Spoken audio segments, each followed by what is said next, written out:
Howdy. My name is Nona, and welcome to another episode of Advanced Archetypes. Now, technically, the name doesn't fit anymore, because today, we're not talking about the Advanced Player's Guide anymore. No, there's another book which contains 7 unique archetypes available to player characters.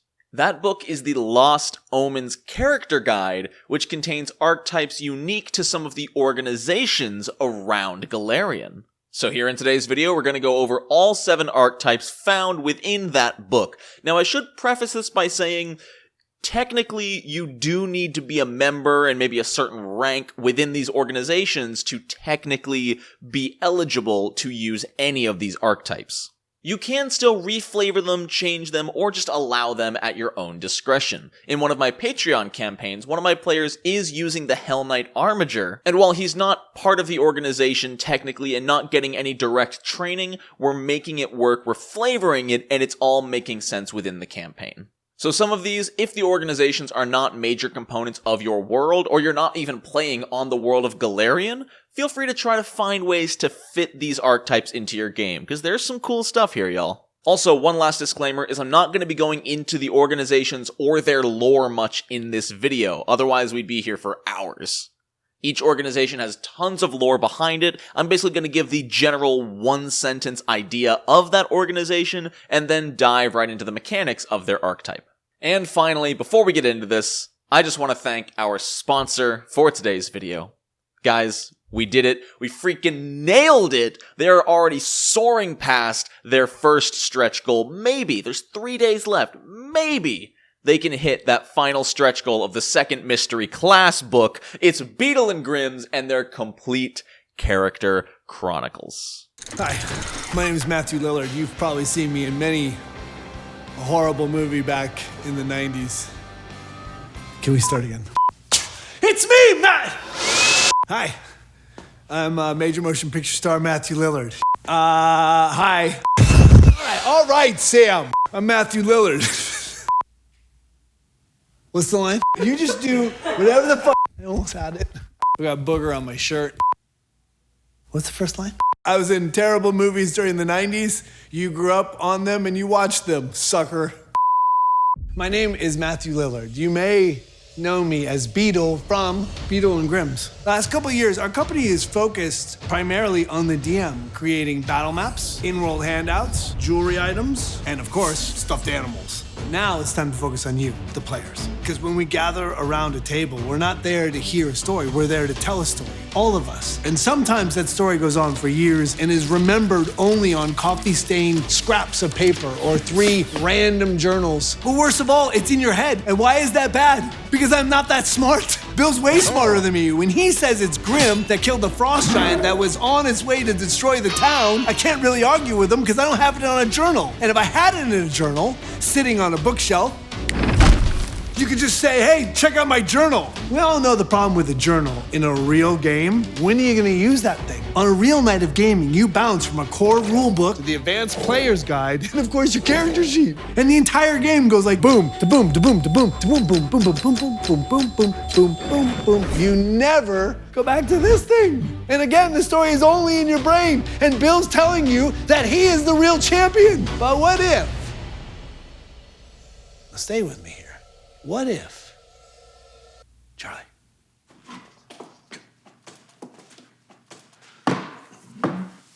Charlie, thanks.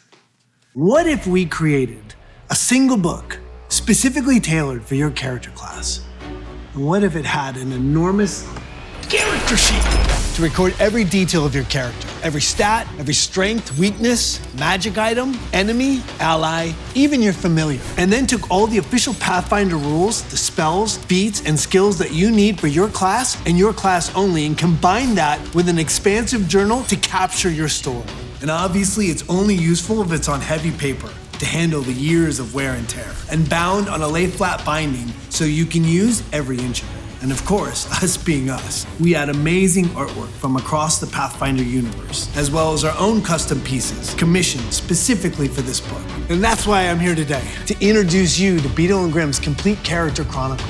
Character sheet, rulebook, journal, all in one. The tools to tell your story and the pages to preserve it. If my story had been included in one of these, I'm pretty sure that Beadle, the greatest dungeon delver ever, would have been the true hero of the group. Not Bodum, not Tanner, and definitely not Grimm. Because it all would have been written down, the incontestable truth. Or at least a well-documented lie. Which is just as good. I'm Matthew Lillard, and we are Beadle and Grimm. Thank you so much, Beadle and Grimms, for sponsoring the channel. It has been a true honor to be able to represent your brand and share your products with the people. Because, guys, they're quality products. I respect Beadle and Grimms so much. I've been keeping an eye on them, even since before they sponsored me, of course. They're just really, really cool. They make some awesome stuff. Links in the description. Go check them out. Check out their Kickstarter. Check out their other products for D&D. Like, the more they do, the better they do, the more Pathfinder products are going to be coming our way. They have some awesome plans. I caught their live stream. They've got a lot of cool stuff coming. But that's not what we're here to talk about today. We're here to talk about archetypes. Starting off with the Firebrands. Firebrands are sort of well known for their loud, boisterous, showboaty attitudes, and that is exactly what this archetype does. It sounds very swashbucklery, and the flavor does fit pretty well for a swashbuckler. Firebrands only have one archetype in the rulebook, and that is the Firebrand Braggart, which is exactly how I just described it. Someone who brags and boasts, and gets a little more powerful because of that insane confidence. Also, this might win for longest dedication ever, with how wide these paragraphs are, but it comes down to a fairly simple, unique action. But first off, even to take the dedication, you have to be level 4 with a 14 charisma and a second mark member of the Firebrands organization. For a free action, you declare a boast about a specific skill action. Not a specific skill, a very specific action, such as balance, demoralize, or recall knowledge. Then, if you attempt that specific action in the next minute, you roll it at disadvantage, rolling twice and taking the worse result. Should you succeed this check, you get a permanent +1 circumstance bonus to all skill checks of that type for the next 10 minutes. So if you boast that you're the best balancer around and you succeed at disadvantage, well, all of your balance checks for the next 10 minutes get a +1.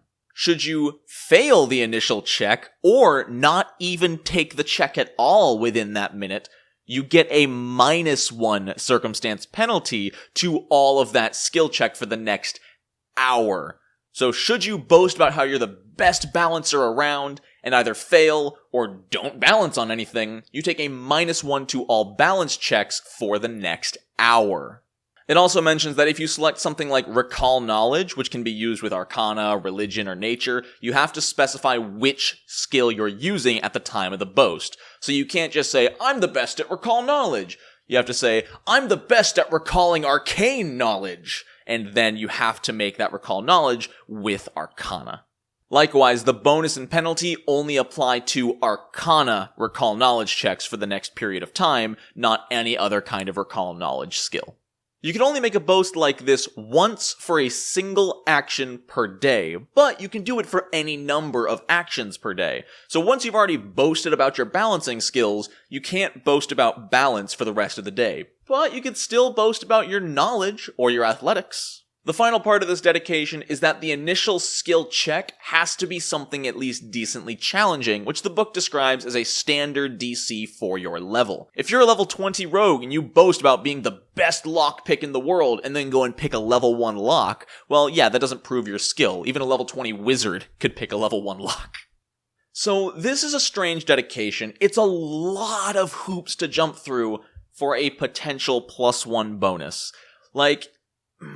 It's hard. In the heat of combat, this can be good, but it's also incredibly risky for such a small reward. Being able to say, look how good I am at tripping this guy, rolling your trip check at disadvantage, and then if you succeed, sure, you get +1 to all of your trip checks for the next 10 minutes. That's huge.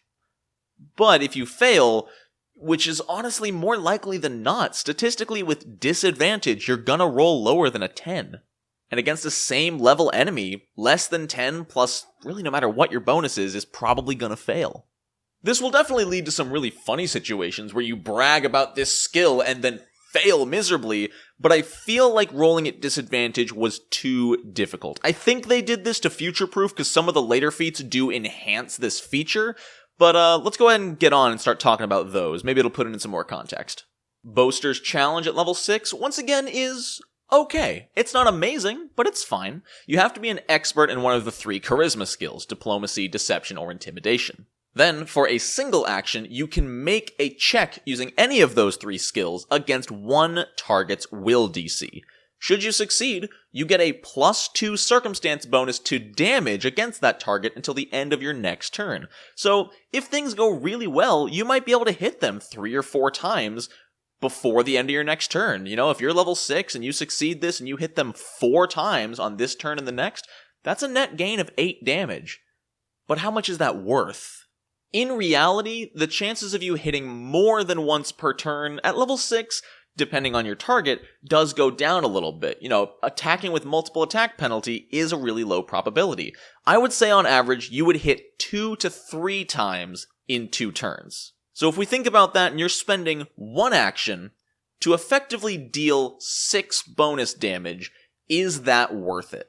Well, it depends on the context you think about it in. This doesn't have the attack trait, so you can use this without incurring a multiple attack penalty and deal some extra damage. There is something to be said about that. But it doesn't make your attacks more accurate, and it doesn't give you any other effects aside from some slight damage bonus. It is nice that as your proficiency goes up to Master and Legendary, you get 2 more damage per step. So at level 15, if you succeed with this, all of your attacks afterwards deal 6 additional damage. That's not nothing. And these do double with a critical hit, keep that in mind.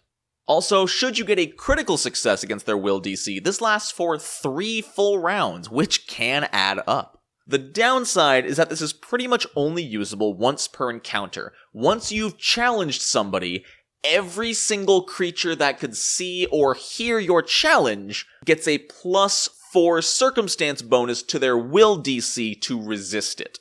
Now, it only lasts for 1 minute, but as we all know, 1 minute is typically a full encounter.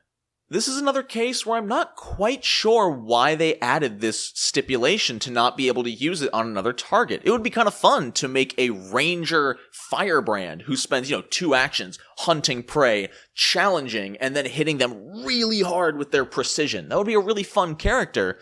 But in a fight against multiple targets, this gets a lot less useful. Again, similar to the dedication, it's a small reward for, this one's definitely not as much risk, but you still have to jump through some hoops to get a pretty minor reward. Moving on to Daring Act at level 6, which by itself is really not a good move. For 2 actions, you make an athletics check or acrobatics check against one creature's reflex DC. This creature must be within your reach, but should you succeed, you can move half your speed without triggering attacks of opportunity from your target. You can then attack your target for free as part of the 2 action cost, and they're flat-footed against that attack. So this is okay. The main issue I have is that it only prevents attacks of opportunity from your target. If you're being flanked, you can't use Daring Act to get out of that if they both have reactions. Sure, you can negate reactions from your target, but the other guy can still use his when you take that move action. I compare this a lot to the fighter feat Parting Shot, and naturally, archetype feats aren't going to be quite as strong as class feats, but Parting Shot is take a step action, make a strike, and they're flat-footed to that strike, and that one's at a range.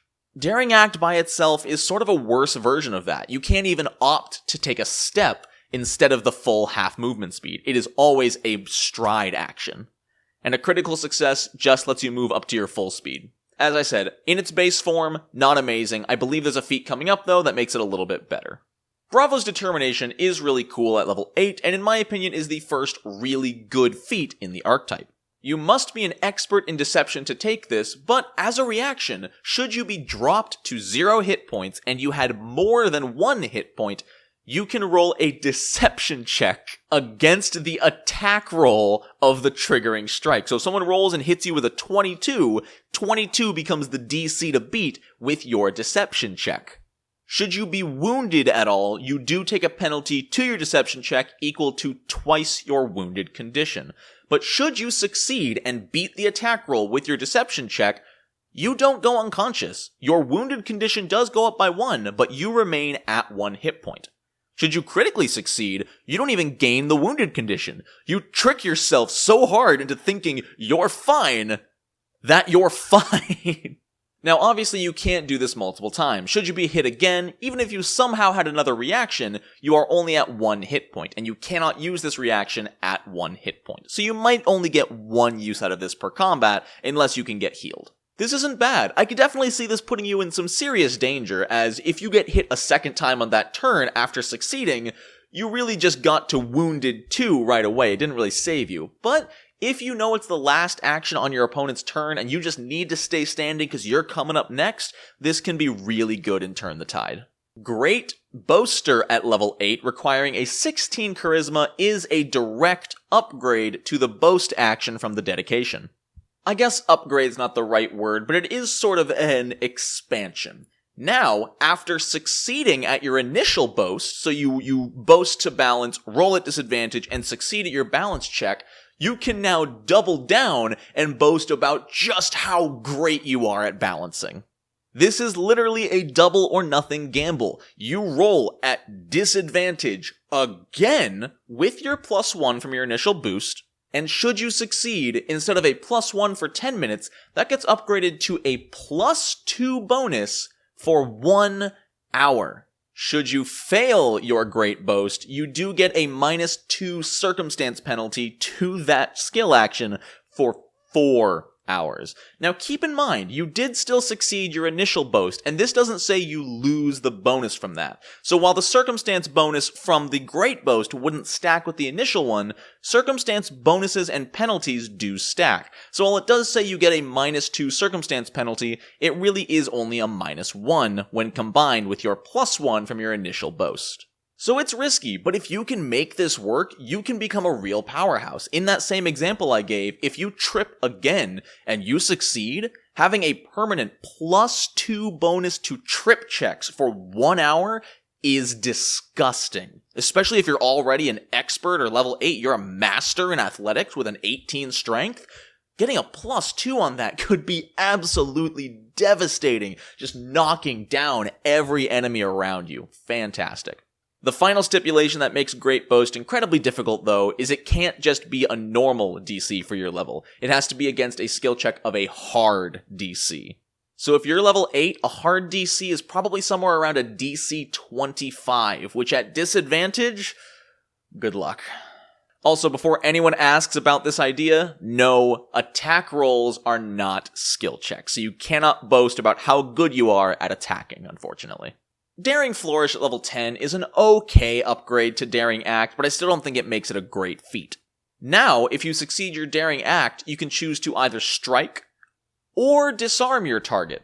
The target is flat-footed against that strike should you choose to strike. They can't be flat-footed against disarming because that's not a thing, and they're also flat-footed against the next melee attack you make against them until the end of that turn. So it's okay. Opting to disarm is flavorful, definitely super cool, not always efficient, and being able to attack again with them being flat-footed is okay. Again, if you combine this with something like a Flurry Ranger, you might be able to get away with some really solid stuff here. Now, Demanding Challenge at level 10 is a direct upgrade to Boaster's Challenge, and a really good one at that. This is clearly someone who's designed to fight a single target, and now, should you succeed at your Boaster's Challenge, along with your damage bonus, you also inflict a -1 circumstance penalty to your target's attack rolls. -2 if you critically hit.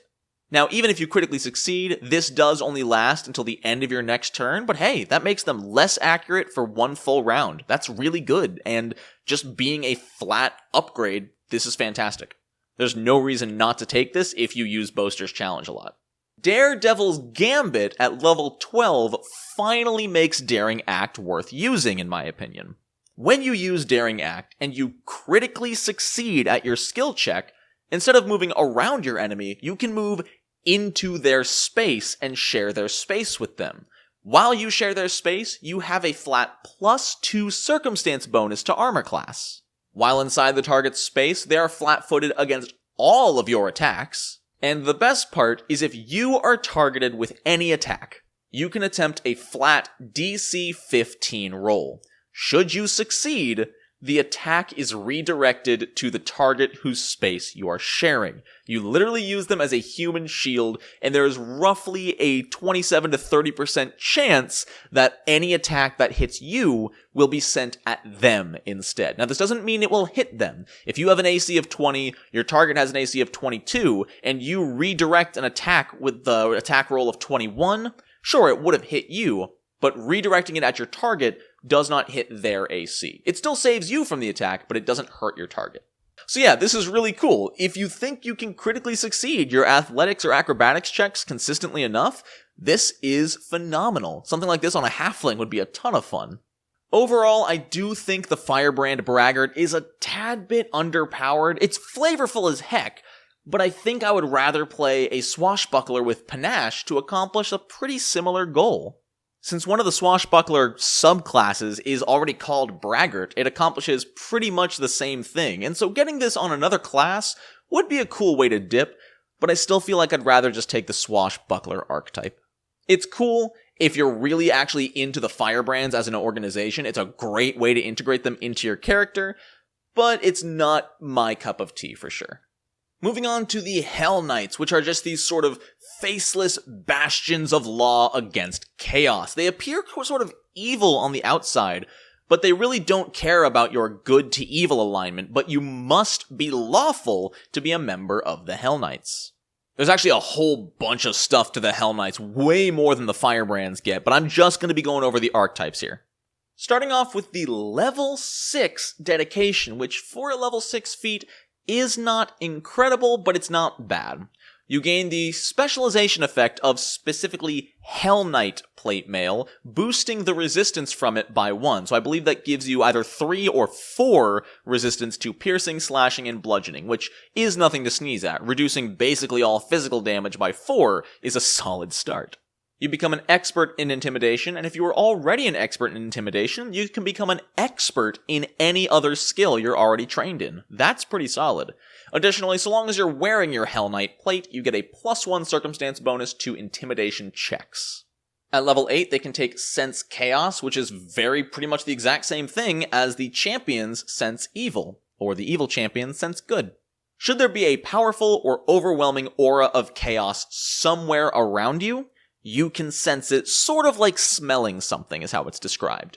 Additionally, should a chaotic creature be attempting to pretend it's not chaotic, which would be really rare as they're chaotic, they do have to make a deception check against your perception DC. Should they fail, you can tell they're chaotic right away. But should they succeed, you can't sense them for 1 full day, at which point they'll have to make another deception check. Blade of Law is really cool, if not a little situational. It's basically power attack, except only against chaotic creatures. Should your target be a chaotic alignment, you deal 2 additional weapon damage dice, and you can convert all of that damage into lawful damage, which chaotic creatures might just have a weakness to. So yeah, it's okay. There's a lot of feats here that are a lot like the champion feats, just reworded for chaotic to lawful instead of good to evil. And finally, Hell's Armaments isn't super useful for a martial class, but hey, if you happen to be something like a cleric or something that's taken the Hellknight archetype, this isn't bad. If you are expert proficiency in any kind of weapon, you become an expert with your Hellknight Orders weapon. And should you be an expert in any kind of armor, including unarmored, you become an expert in your Hellknight plate. This could lead to some pretty cool ideas like a Hellknight monk. Overall, this does feel somewhat like a limited champion archetype, but as far as flavor goes, it's pretty cool.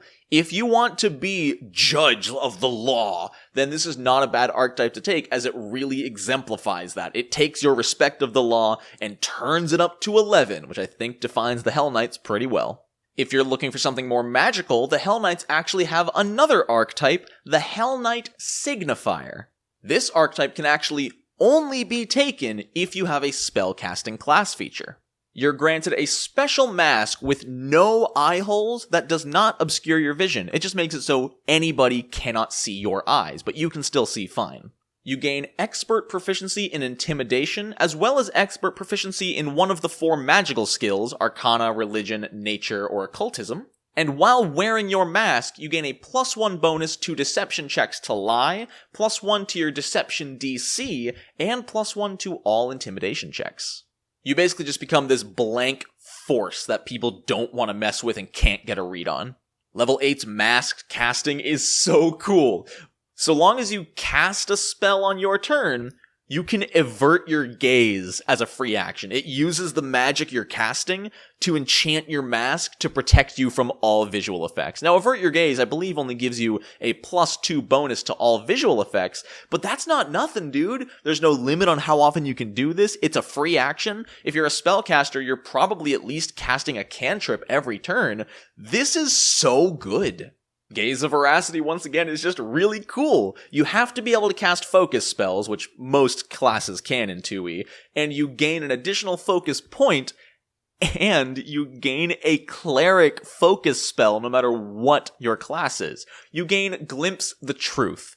This has your GM roll you a secret perception check against every illusion within 30 feet of you. For every illusion you beat, you see through it. It doesn't counteract and end the illusion, but you can see the truth. This doesn't help your allies or anything like that, but you can see everything as it truly is, and this is just so cool! Signifier's sight is okay, kind of tones it down a little bit. This is a level 10 feat that, as long as you wear your mask, you have dark vision, and your chance to hit a concealed creature is, instead of a DC 5, only a DC 3, so you only have a 10% chance to miss a concealed creature. That's not bad. This is good for free archetype. I don't think I'd ever take this as a class feat, but hey, it's cool. It's flavorful. That mask, dude. It's all about... No one cared about me until I put on the mask. And level 12's Signifier Armor Expertise is just a cool way for a spellcaster to gain proficiency in heavy armor. No matter what your proficiency is, as long as you're an expert in some kind of armor, you become an expert with heavy armor. And medium armor, for that matter. So if you're a spellcaster and you're looking for this cool idea of a full-on wizard who wears plate mail, this is not a bad way to go about it. Just remember that armor does still come with a strength requirement, and even if you're proficient, if you don't have the strength to wear it, you will suffer the consequences. The final 3 feats I'm going to be going over in today's video are a little weird. There is a third Hellknight archetype, the Hellknight Armiger, but that is in the Lost Omens World Guide, which I'll be covering at a later date. But these 3 feats are available to the Armiger, as well as the normal Hellknight and the Signifier, so we might as well cover them here, because they're available to the 2 archetypes we just covered. First off is level 8's Order Training. You gain the lesser order benefit of whatever Hellknight order you belong to. These grant you new actions, abilities, and passives depending on what Hellknight order you are part of, such as the Order of the Chain, which grants Shackles of Law. This is a 2-action flourish that allows you to make a melee strike, and if you hit, make an athletics check to grab. This isn't too special, but what's nice is that the grab check and the attack use the same multiple attack penalty. If this is the first action on your turn, they're both made at full bonus, and then you get both multiple attack penalties. So that's not bad. If you're a character who loves to attack and grab, this is a great way to do both without incurring the penalty. Additionally, if you have a flail, you don't need a free hand, so this is not bad if you want to have a flail, a shield, and still grapple. The Order of the Gate is a little less cool. You can cast Locate once per day. You get to choose the spell's tradition, and then at level 14 it gets heightened to 5th level. That's it. Order of the Godclaw actually grants you the Domain Initiate Cleric feat, but you can only select a focus spell from the Protection, Perfection, Tyranny, or Zeal domains. This is really cool because even though you're not necessarily a religious person, your devotion to the Hellknight cause is so powerful, you gain these abilities. And Order of the Nail is honestly probably the most insane. You ignore all non-magical difficult terrain. Now you have to be on land, so this doesn't prevent anything if you're flying or swimming, but as long as you're on your 2 legs, you don't get slowed down by difficult terrain. That's nutty. Order of the Pyre can cast Resist Energy on themselves twice per day. They cannot cast this on anybody else. Additionally, if they choose Fire as the damage resistance, the spell either functions as normal or grants resistance equal to your level, whichever is higher. The Order of the Rack is amazing at seeing things as they truly are. Should you get a normal success to disbelieve an illusion, you critically succeed instead, and should you critically fail, you only normally fail. Really solid. And Order of the Scourge basically gets the fighter's level 3 bravery effect. Should you get a success against a fear saving throw, you critically succeed instead, and anytime you become frightened, you reduce the condition by 1. It goes on to state that effects like this and bravery do not stack, so being a fighter who takes this order really doesn't get you anything. And that's order training. I wonder what level 12's greater order training is like. Order of the Chain gets sturdy bindings, which is absolutely disgustingly powerful. Should you ever critically fail a grapple check, you normal fail instead. Should your target fail their escape check, they critically fail instead. And should your target ever critically succeed their escape check, they only normal succeed. Nobody can critically succeed an escape check against you ever again. This is so good, y'all. Order of the Gate gets Devil Allies, which allows them to cast Summon Fiend at 5th level once per day. This can only be used to summon devils specifically, and every 2 levels it goes up and gets heightened by 1 more spell level, capping at 8th level at level 20. Order of the Godclaw gets Blessing of the Five, which is a ridiculously cool 3-action activity. This grants you 2 options. For 3 actions, you can cast 3-action heal, auto-heightened like a cantrip, -1 level. So if you get this at level 12, it will be heightened to 5th level. Alternatively, you can use this ability to resurrect any creature that died within the last round. They come back with 1 hit point and are doomed 1 for 24 hours. You can only use either of these effects once per day, not both. This ability is useful once per day. But hey, level 12 having the ability to resurrect the dead? Order of the Nail gets Reveal Beast, which is okay. Should you recall knowledge to identify an animal or beast, you automatically crit succeed if you roll a normal success. And the next time you attack it, that animal gets -5 weakness to whatever damage you choose. Keep in mind, this is not related to the success, so should you recall knowledge on an animal and fail, you can still attack that animal and give them 5 weakness. This weakness only lasts for the single attack, however, so don't think that this affects future attacks or anything like that. Spiritual Disruption is a 2-action attack that, if it hits, sort of applies the stupefied condition without giving them the penalty to intelligence, wisdom, and charisma checks. It simply makes it so anytime they try to cast magic, they must succeed a DC 5 flat check or lose the spell. This becomes a DC 7 if the initial attack was a critical hit. If they are also stupefied, they only have to roll once against whichever effect is higher. The big difference is that this lasts for 1 full minute, so this just shuts down a caster 25% of the time for an entire encounter. Really freaking good. Order of the Rack goes full Warhammer 40k with Silence Heresy. Similar to the previous effect, this is a 2-action attack that, if you hit with the strike, silences the target for 1 round. They cannot speak louder than a whisper, and should they attempt to cast any spell with the verbal component, they must succeed a flat DC 5 check or lose the spell. Should you critically hit them, they cannot speak or use verbal effects for 1 full round, and then are stuck at a whisper for 1 full minute. No matter what the result is, though, they are immune to the effect for the following minute. Finally, Order of the Scourge gets Seek Injustice. For 3 actions, they grant themselves a buff that lasts for 1 minute. For that minute, they can see through up to 5 feet of wall or barrier or anything like that as if they didn't exist. It also states that this does not work on anything denser than metal, so usually wood or stone is where this is going to be useful. This is great on a spellcaster, because if someone is hiding behind 5 feet of wooden cover, you can still target them with a spell. Now, if it's a spell attack, they'll still have cover, but if this is something simple, like a ranged saving throw on a specific target, that cover's not going to help them, even if they're hidden, because you can see them. And the final bonus feat available to all Hellknight archetypes is Hellknight Order Cross-Training, also at level 12, and this just lets you take the lesser order benefit of any other order. The flavor is that you cannot take it from that order if you're not in good standing with them, but typically you should be able to take any other lesser order training from any other order of Hell Knight.